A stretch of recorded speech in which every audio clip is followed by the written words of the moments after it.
Mana? Okay na.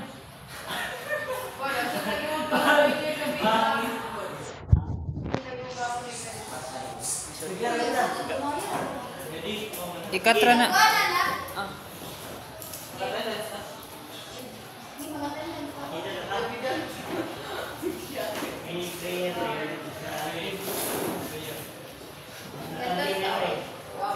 Magandang umaga sa lahat. So, ako nga pala si Ginoong Digimon Digulate, ang unang tagapag-ulat ngayong araw. So, ang ating tatalakayin ay patungkol sa pakibasa lahat. Pamilikan ng mga manunulat sa mga Amerikano. Okay. So, pakibasa ulit.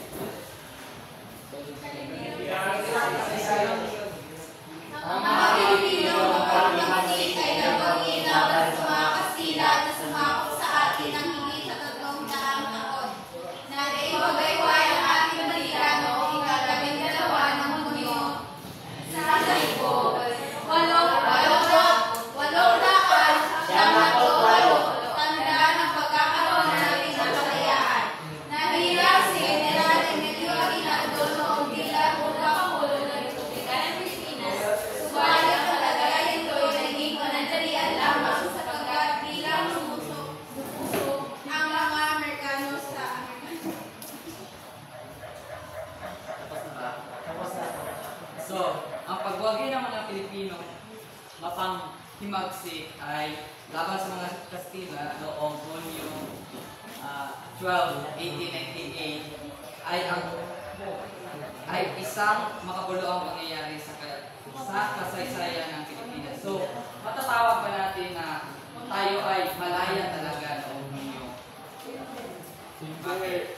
Bakit Maria? Matatawag ba natin talagang malaya tayo noong panahong Hunyo? Yes, Bakit? matatawag natin na tayo ay malaya sa mga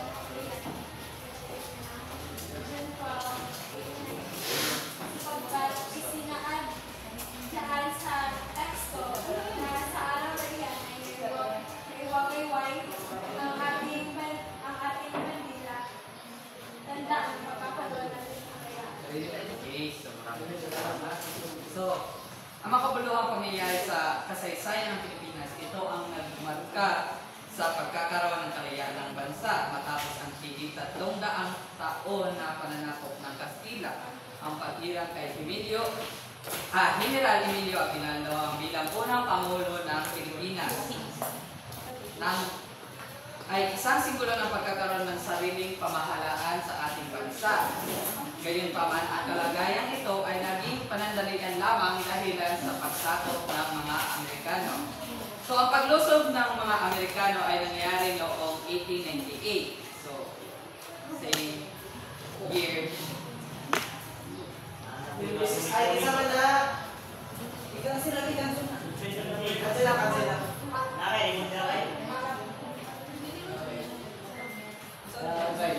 Bon. Ayaw. Kuha na, sabi niyo. Okay.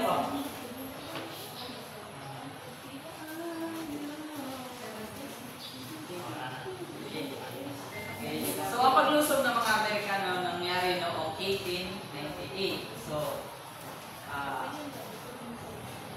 ito ay nagmarka sa simula ng pananakop ng mga Amerikano sa Pilipinas. Ang pananakop na ito ay tumanggal hanggang 1946. Ang Pilipinas ay opisyal na naging isang malayang bansa. Okay, so next. So, pakibasa kahit nagbigay ng pagkulat.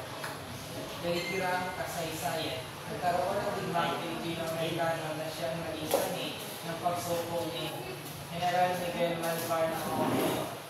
Isang dito na siya nagkaroon dito. Gayunpaman, ang ito sa pangkapayapaan ay nagsimula noong sa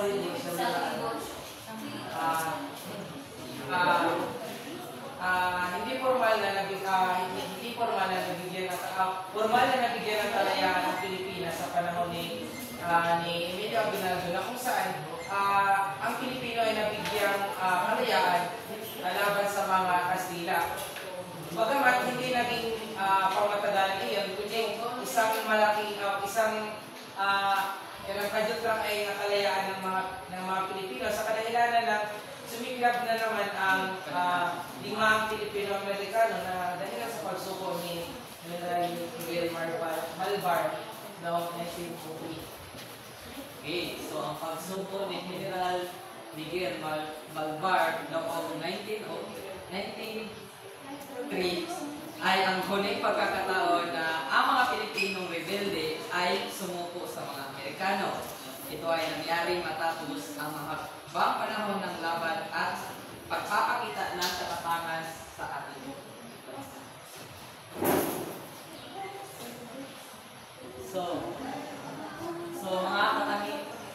So mga katangian ng paditikan sa una, hangaring makamit ang kalayaan. Dalawa, marugdog na pagmamahal sa bayan. Ikatlo, pagtutol sa kolonyalismo at imperialismo. So ang mga katangian ng politika sa panahon ng Amerikano ay sumasalamin sa mga damdaming makabayan at pagpapahangad ng kalayaan ng mga Pilipino. So, ang hangarin makamit ang kalayaan, ito ay isang kamunahing tema, politika ng panahon kung saan ang mga manunulat ay napapakita ng kanilang hangarin para sa kalayaan sa ating bansa. Dalawa, marugdog na pagmamahal sa bayan. Ang mga manunulat ay nagpapakita ng kanilang pagmamahal sa bayan sa pamagitan ng paglarawan ng kagandahan ng Pilipinas, ang kultura ng mga Pilipino, ang kanilang pakikibaka para sa kalayaan. Tatlo, ang pagtutol sa kolonyalismo at imperialismo. So, ang manunulat ay nagpapahayag ng kanilang pagtutol sa kolonyalismo.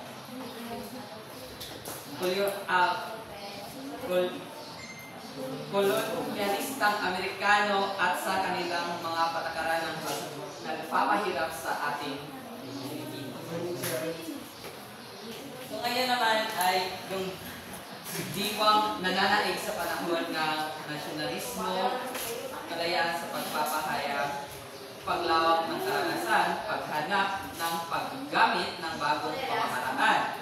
So ang mga diwang nananaliwa sa panahon ng politika ng Pilipinas sa ilalim ng Amerikano ay sumasalamin sa ating pagbabago at pag-unlad ng ating bansa. So ang nasyonalismo ay isang diwang nananariwa ng nagtataguyod ng pagkakaisa at pagkakakilanlan.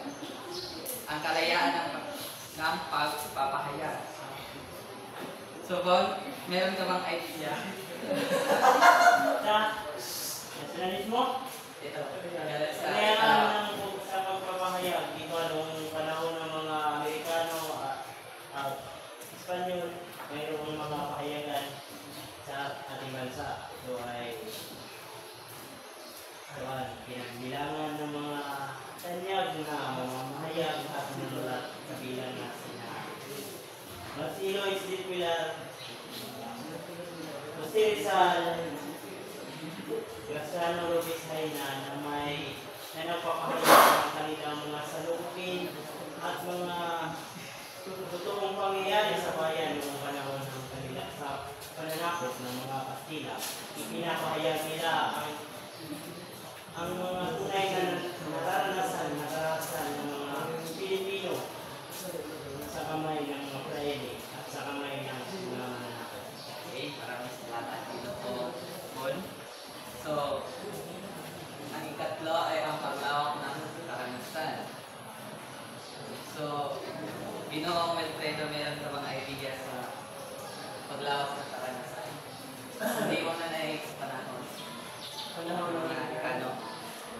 So, paglawak ng masasabi natin na ang Pilipinas ay marami na siglo na sinabi ng iba't ibang mga mangyayari. Pagpatuloy. So, dahil dito ay napalawak natin ang Pilipinas sa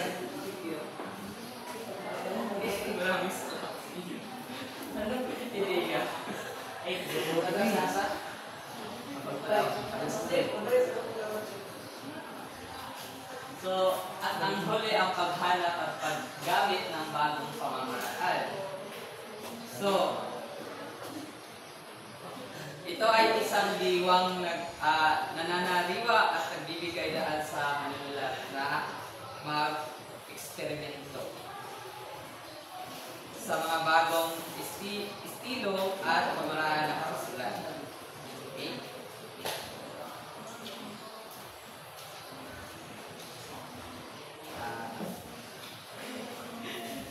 Pwede yung pakibasa at magbigay ng ideya. Mga influensya sa pananakot ng mga African.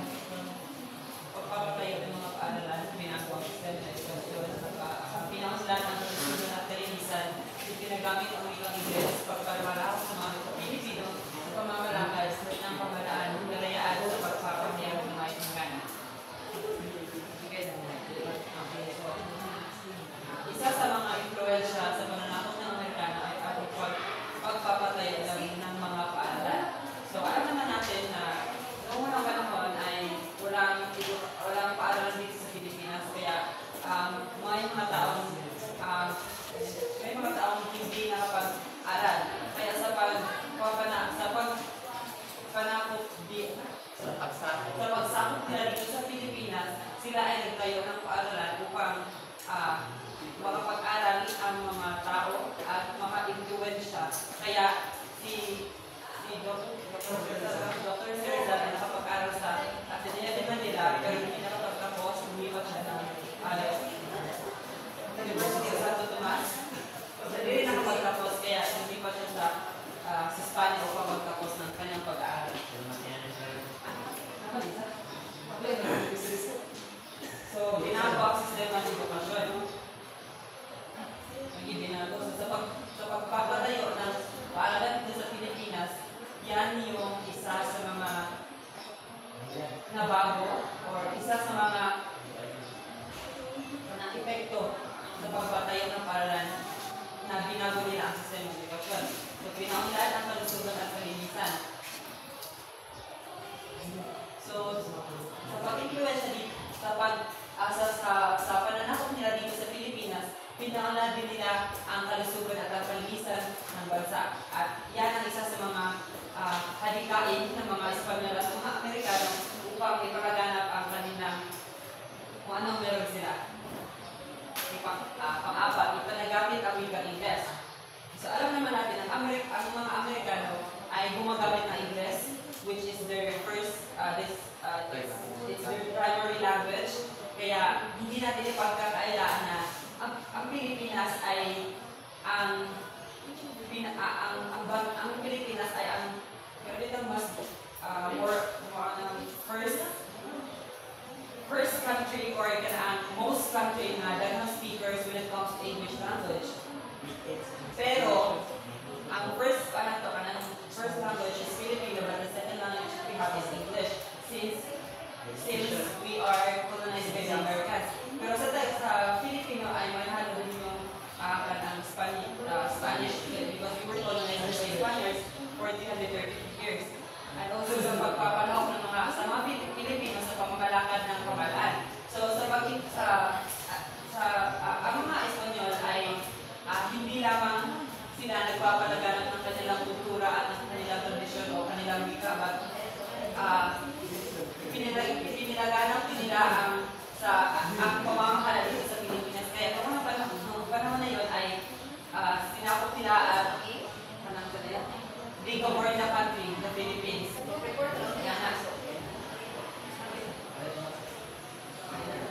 Maraming salamat po mga kapatid. Yes, Ginoong Consuelo.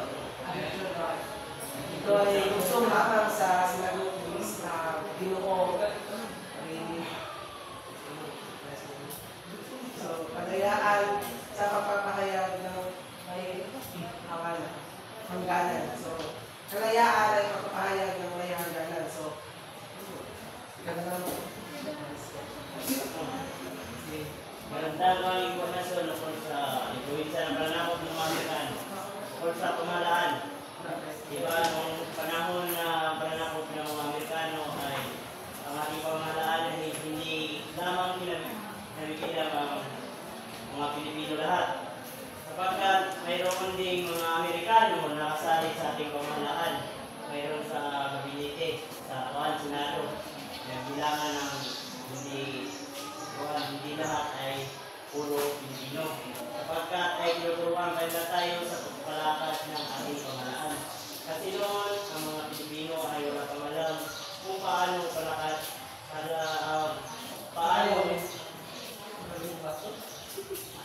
paano ang mga dapat gawin sa isang pamahalaan. At kaya sa pagpapahayag ng mga hangganan. So alam naman natin, ang pananakop ng mga Amerikano ay may malaking epekto sa ating lipunan, kagaya ng edukasyon at kalusugan, wika at pamahalaan.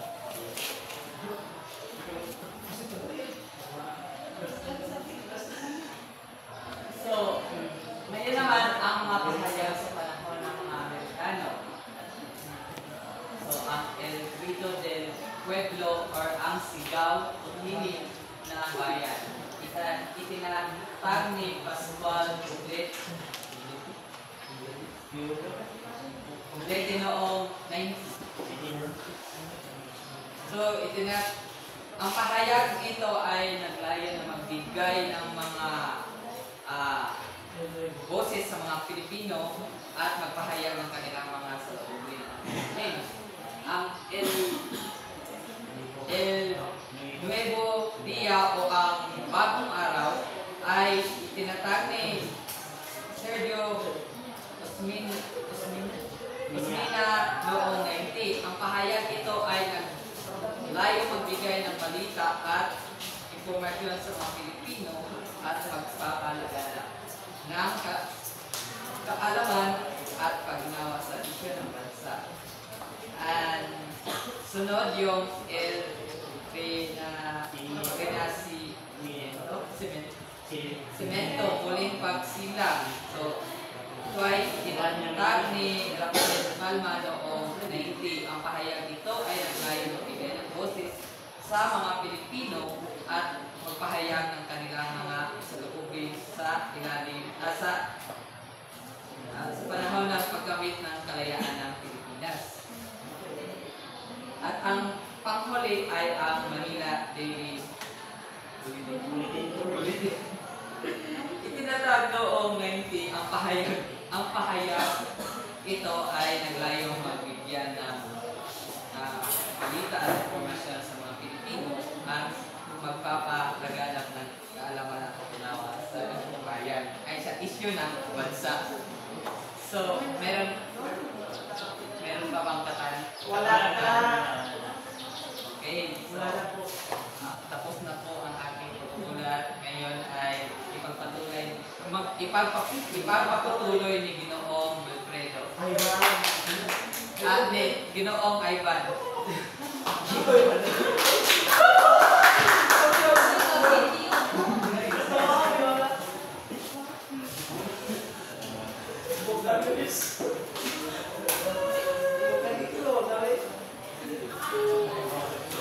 Magandang umaga ulit sa inyo lahat. Kasunod na nakapagbulat sa ating pagkakapan. Simulat ko ngayon patungkol sa manunulat sa panahon ng Amerikano. So, mayroong tatlong pangkat na manunulat mo. Ito ay mga Kastila, mga Ingles, at mga Tagalog. Ang mga Kastila, ito yung mga taong manunulat na gumawa ng wikang Kastila o wikang Espanyol. Sila din yung sumusunod sa yapak ni Jose Rizal at Marcelo H. Pilar. At ang mga Tagalog naman, ito yung mga taong nagpatuloy sa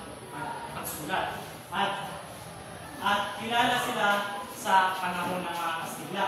At gayon pa man, ang mga makatagalog ay gumawa ng wikang Tagalog. At sa mga bagong manunulat naman ay gumawa sa wikang Ingles. So, sa panitikan sa Kastila, una, si Cecilio Apostol, may pinakamabuting ulang ako kay si Rizal, obra isra sa tulang Rizal. Ano nga ulit sa Ingles ang obra maestra? Meron mga kayo may iya? Mga maestro, ito yung mga gawa nila. Sa Ingles. Sa Ingles. Their Obra maestra. works. Bakit? Sa Ingles ang obra maestra. Sino may iya? Kasi inyo, bigyan ng internet. Bulletin mo. Yes, we are doing. Pwede,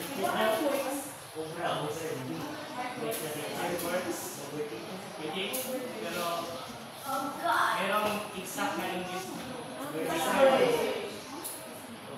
So, ang obra maestra sa English ay masterpiece. Masterpiece. Masterpiece. Ang English sa obra maestra. So, Di ba obra yun? So si Cecilio Apostol, sinulat na itong tulang kay Rizal para sa pagkilala sa kabayanihan ni Jose Rizal. Hindi lang si Rizal ang kanyang sinulatan, pati na rin sila Jacinto, Mabini at iba pang mga bayani. Ngunit ang paborito niya sa lahat ng kanyang tula na ginawa ay itong A. Rizal. Pangalawa, Fernando Maria Guerrero, unang hari ng panunuan sa Kastila. So, pinanyak siya unang hari ng panunuan sa Kastila dahil sa kanyang husay sa pagsulat ng tula. Obra maestra Crisalidas o sa Tagalog, mga higan. Itong Crisalidas ay ito yung mga koleksyon ng mga tula na nagsalamin sa kagandahan ng tula. So, pangatlo, Jesus Balmore. Obra maestra Recuerdo by El Olvido. Sino may idea ano sa English ang El Recuerdo by El Olvido? So sa English ito ay Memories and Oblivion or Memories and Forgotten.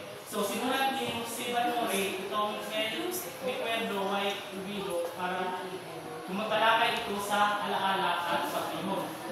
Hinarang siya ng poeta Laurendo sa wikang Kastila na ibig sabihin sa English ay poet or poet laureate. Ilis na rin siya tuwan, kaning D-O-P-E, laureate. Ang ibig sabihin ng laureate ay recognition of awards dahil sa kanyang husay sa pagsulat ng tula.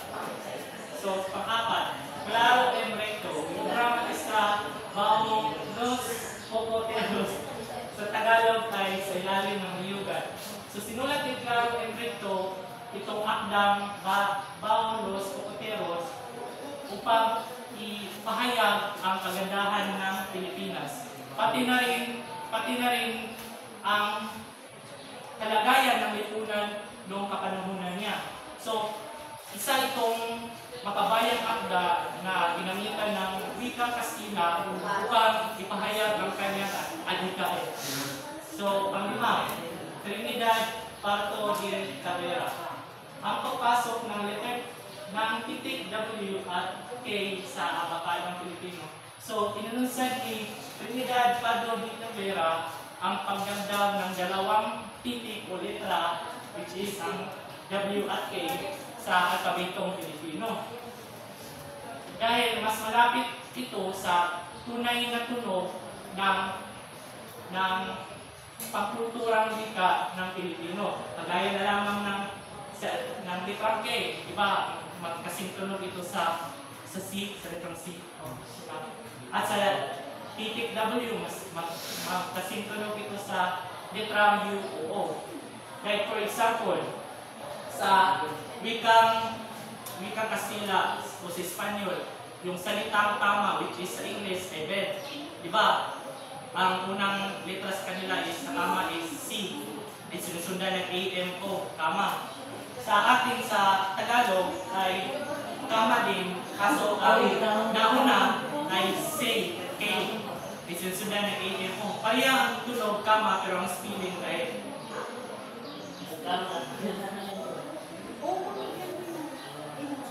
di ba, example sa kuan sa letter K, anong lugawan niyang K, siya ay rason, kay pareha niya siya sa Espanyol, which is ang kama nila, kasugod ng letter C.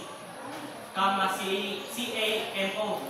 Sa ato, nakama, is pareha niya ko sa Kastila, pero lahat spelling, kasugod ng letter K ng letter K.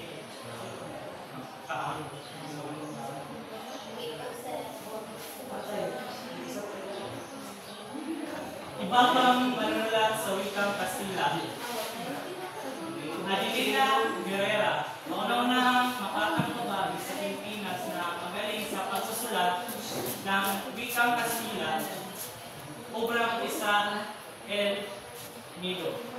So, ang El Nido ay isang akdang nagpapakita ng kanyang husay sa pagsulat ng tula na may malalim na damdamin at pagpapahalaga sa kultura at kalikasan. Kay Isidro Marcori, obra maestra, Arunas del Insuino, o sa Tagalog ay Hinuyak ng Pangarap, ay isa itong koleksyon ng tula na may romantikong tema. Nagpapahayag ito ng makiling emosyon, pangarap at pananaw ng buhay.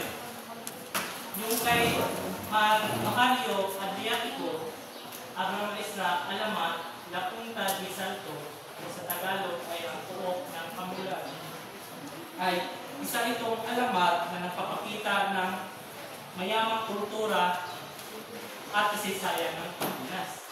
At pamuli, si Pedro Anuan Aunalio, sumusulat ng Decalogo del Proteccionismo, na sinusulat niya itong aklat ito upang isulong ang protection at ipagtanggol ang Pilipinas laban sa mga dayuhang mananakop at mga abuso. Panitikan sa Tagalog. Ang Florante at Labra ni Francisco Belacas ang naging inspirasyon naman ng mga manulat sa Tagalog. So, alam niyo naman yung Florante at Laura sa anong grade level nga ito na tayo natalakay? Ay, grade 9.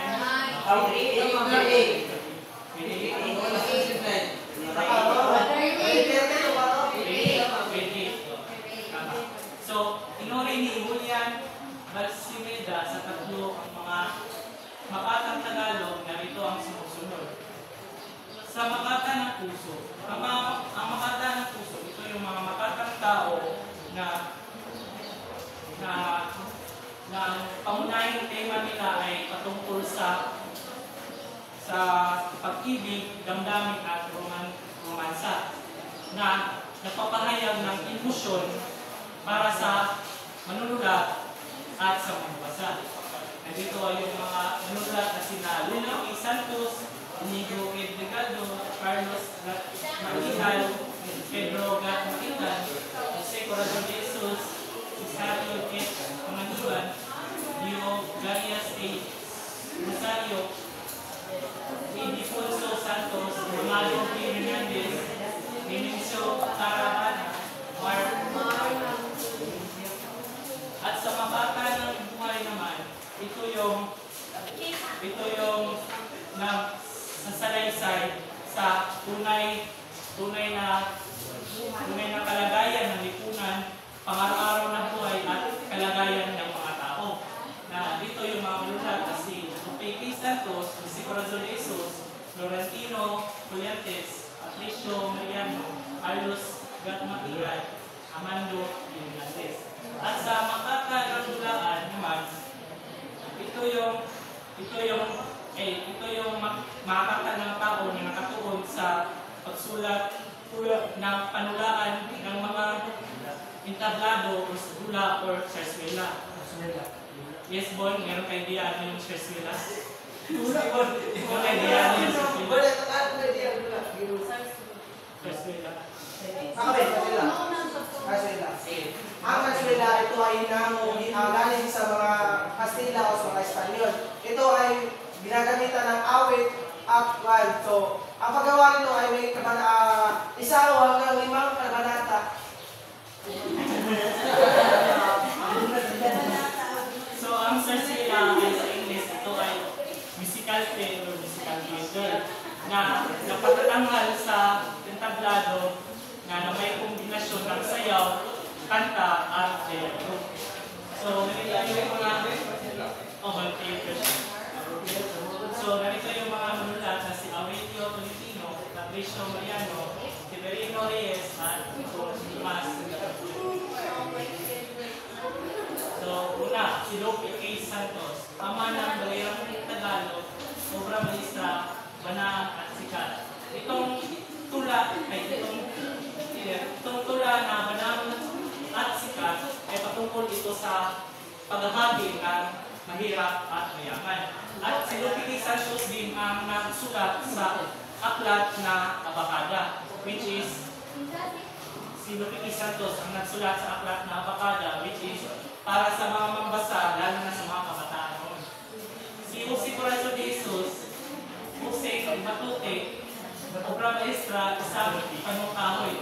Itong akdang isang panungkahoy ay tumatalakay ito sa buhay at kamatayan ng isang tao. At si Jose Corazon de Jesus din ang nagsulat ng tulang bayan ko. Ano ba yun?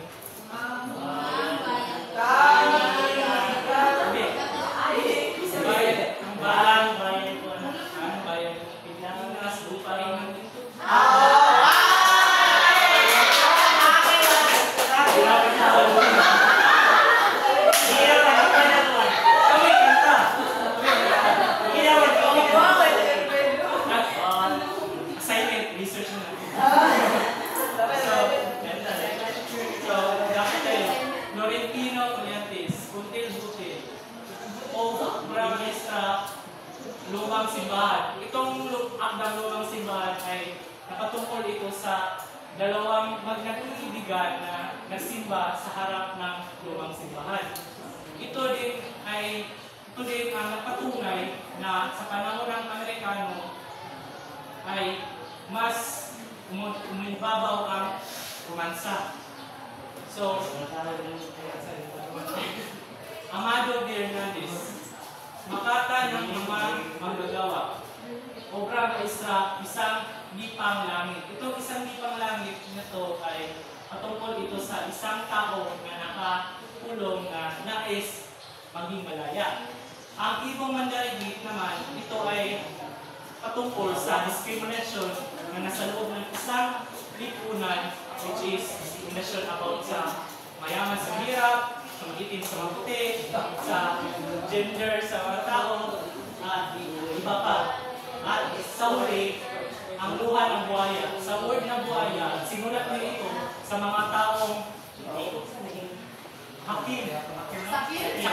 sakit sa pera at kapangyarihan. Pinaglalagay ito ang isang magsasaka na naging mahirap dahil sa kasakiman ng kanyang amo. So, yun lang po ang aking ulat at ang susunod na tagapagulat ay si Alfredo Gabriel.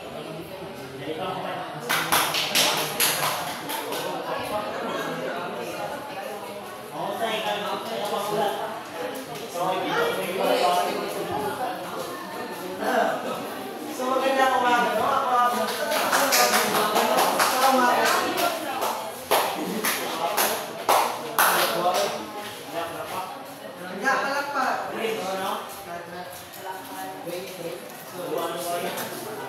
So, ang dulang Tagalog. So, sa salitang ugat dula, ano ang unang pumasok sa iyong isip? Mr. Bon, maaari mo bang ibahagi ang iyong ideya sa klase nito?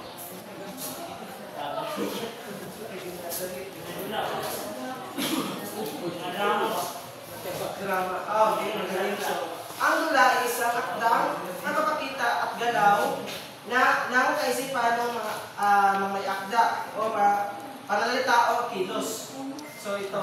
So, bago tayo tumungo kay Severiano Reyes, bibigyan ko kayo ng mga kung bakit saan nagsimula ang dulang Tagalog or dula. So, ang dula ay hinango sa sarsuela. At si Severiano Reyes at si Hermogenes Iligan ang unang nag-endorso sa Pilipinas ng dula at ito ginawa nila para sa kilusang Moro-Moro. Ang Moro-Moro ay ito ang labanan sa Katoliko at sa mga Moro. Sa mga Muslim. So, si Severiano Reyes, ang lumabas siya ang ama ng dulang Tagalog o ang kanyang obra maestra na walang sugat. Walang sugat. So sikat ang lumabas siya sa mga bata or mga elementary.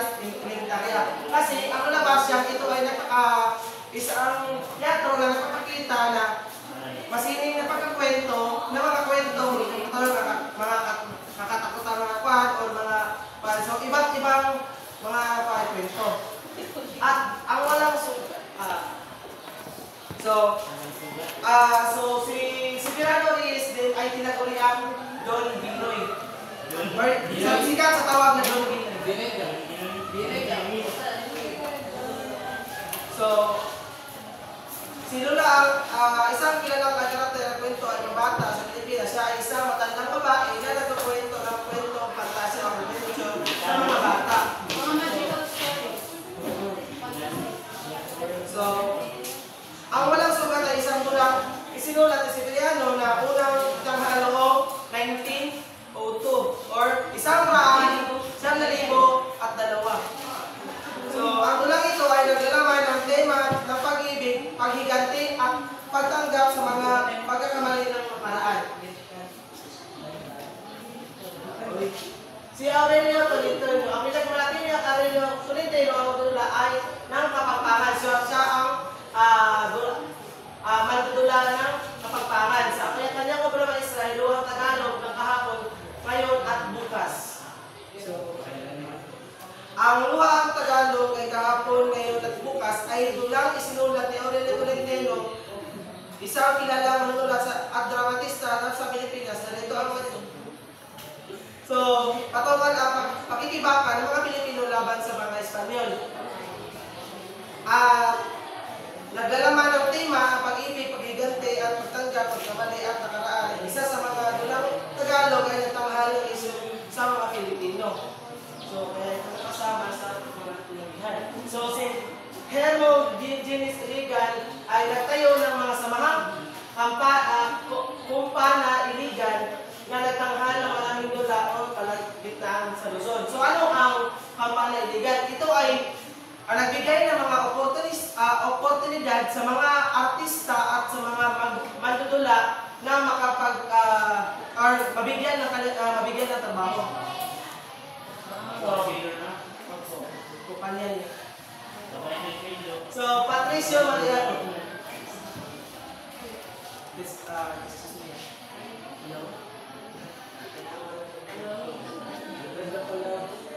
So, Patricio Mariano, sunod ng Ninay at anak ng dagat at siya naman ang kanyang maestra. Ang kanyang obra maestra ay Ninay at anak ng dagat. So, ang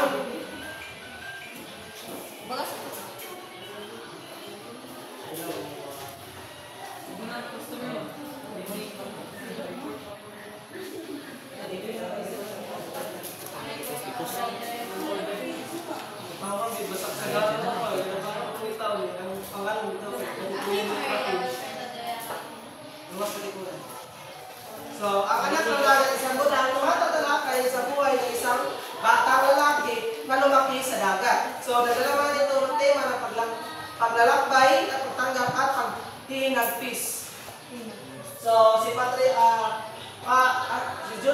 Cruz or Balmesida or bunga ng pating, bunganga ng pating ang siyang kanyang obra maestra. So, ang bunganga ng pating ay isang dulang isinulat ni Bane Balmesida sa ang dulang tumatalakay ng mga isyo, korupsyon sa pagpumulabis at paghihiganti sa loob ng pamayanan. So, ito ay nakasentro sa mga korupsyon o mga katiwalayan na ginagawa sa ating pamayanan. So, ang mga lulang pinapatigil. So, kahapon, ngayon at bukas kay Aureliano Tolentino. So, inilat ito Tolentino isang lulang tumatalakay sa isyu sa federalismo at nasyonalismo. At base sa mga sa leksiko, ngunit wala itong mga matibay na informasyon, ngunit ito ang dahilan sa ang pagtalakay niya sa mga kolonyalismo at nasyonalismo. Napakita nila ang katiwalian. Katulad sa nangyari kay Tanikala Buwan Abad. So ang Tanikala ay isang lulang tumatalakay sa mga isyu sa pag-ibig at pag-iiganti. At kay Malaya na ni Tomas Remigio na isang lulang tumatalakay sa isyu ng kalayaan at pag-ibig. At ang pamuli ay walang sugat ni Siberiano Reyes or Don Binoy na tumatalakay sa mga isyu sa pag-ibig, pag-iganti at nagtatanggap at pagkakamali ng karaan. So, ang panitikang Pilipino sa Ingles. So, si Jose Garcia Villa or Dove Lion or pinakatan niya na Pilipino manulat sa Ingles. So, ano nga ba ang Dove Lion?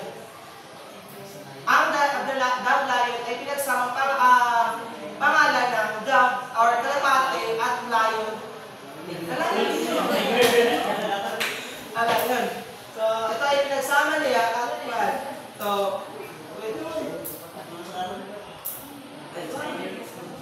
So, ang Dove ay isang koleksyon ng mga tula na nagpapakita ng karanasan at emosyon ng mga Pilipino.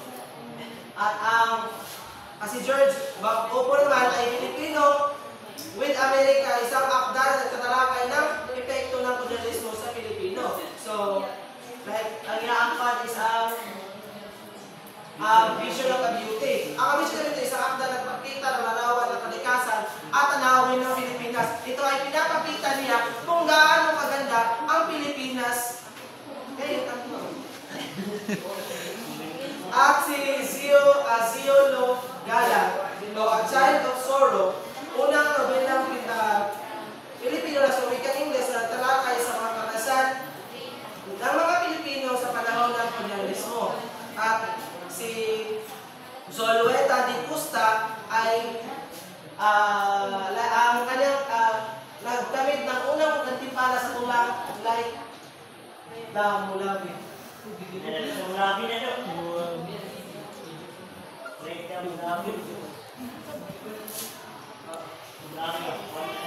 So, kulang ito nagpapakita ng paglarawan sa kalikasan at tanawin ng Pilipinas. So, kasi katulad ng sila ni George Bocabo na pinapakita niya ang kagandahan ng Pilipinas at ang kalikasan natin. So, si NBM Gonzales ay may akda na may Island at Children of the Ash covered the globe. So, ang muli ay sila ng iba't ibang wika sa India. Wika India. Dahil ang kanyang gawa ay sumikat hindi lamang sa ating lugar at sa ibang lugar. Na ang may island ay isang koleksyon ng tula na nagpapakita ng mga karanasan at emosyon ng Pilipino at ang Children of the Ash Covered Globe ay isang akda na magtalakay ng karanasan ng mga Pilipino sa panahon ng kolonyalismo isinalin ng iba't ibang wika sa India. At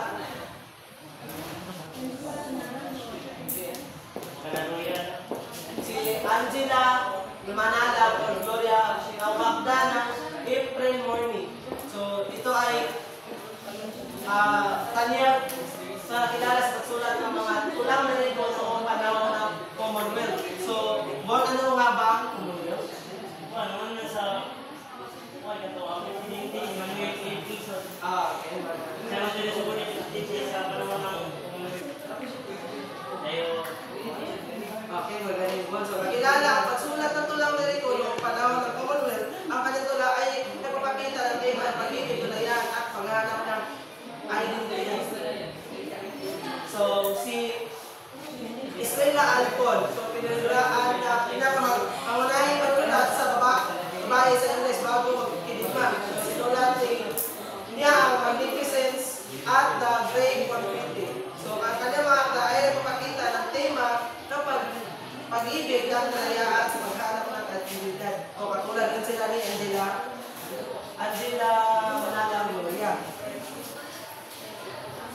Arturo Valeza, Rotor. May akda ng the wound and scar. So, from the word wound or scar or sugat.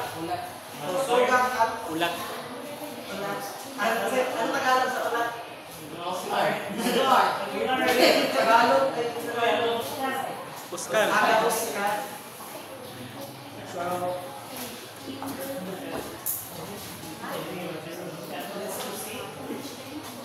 So, ibang pangpalitan. So, si Pedro Bocalic. Ama na panitikang Iloco na Bocaligan sa kasing kamulugan ng Balagtas. So, ano ang Bocaligan? Ang Bocaligan isang isang balagtasan na sikat sa Iloco. Ilocano word ng Bocaligan. Okay, so, si Claro Caluya, ang prinsipyo ng mga Makatang Iloco na kilalang pagitan ng Makata at Comunista.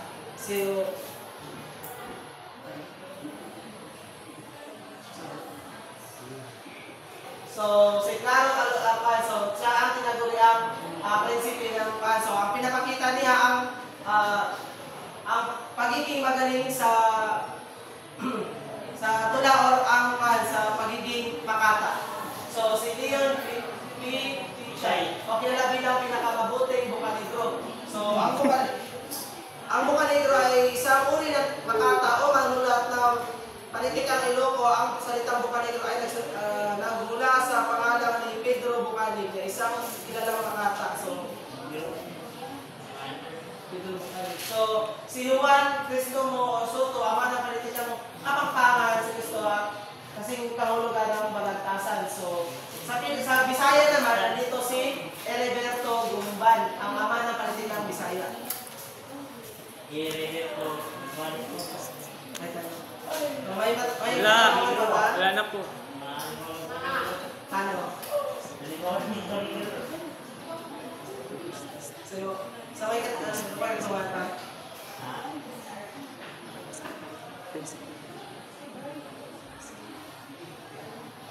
At wala ay maraming salamat.